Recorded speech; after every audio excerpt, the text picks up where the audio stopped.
What happens when you mix 2,500 years of ancient wisdom with the world's most advanced AI? Japan just built a robot monk.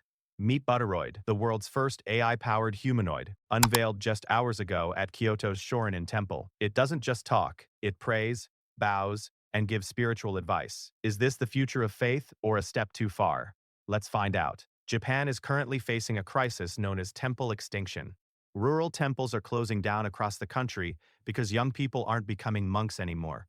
To solve this, Professor Seiji Kumagai, who is an actual monk and a professor at Kyoto University, created Buddharoid to save these traditions. On first impression, it stands 1.3 meters tall, wears a simple gray robe, and moves with a slow, solemn Zen gait that feels eerily human. Under the robe is the Unitree G1, one of the world's most agile humanoid frames. It's lightweight, weighing only 35 kilograms. But it is incredibly balanced. Unlike factory robots, its movements are specifically programmed for respect. It performs the gassho by putting its palms together and bows with perfect precision. But the real magic is in the brain, which is powered by BuddhaBot-Plus, a system based on OpenAI's latest models but with a massive twist. This AI isn't trained on the general internet. Instead, it has read and analyzed thousands of pages of ancient Buddhist scriptures. During the live demo, a journalist asked about relationship stress, and the robot's reply was to reassess your distance and maintain inner balance. It applies 2,500-year-old philosophy to modern problems in a soothing, calm voice. It's not just a chatbot, it's an embodied soul. This launch has sparked a global controversy. Can a machine truly understand human suffering? Critics say no, but in Japan, they call this techno-spirituality. This technology is already expanding fast and is heading to Bhutan to help train young monks. So, would you trust a robot with your soul? Drop a comment below, hit like, and subscribe for more AI breakthroughs. I'll see you in the future.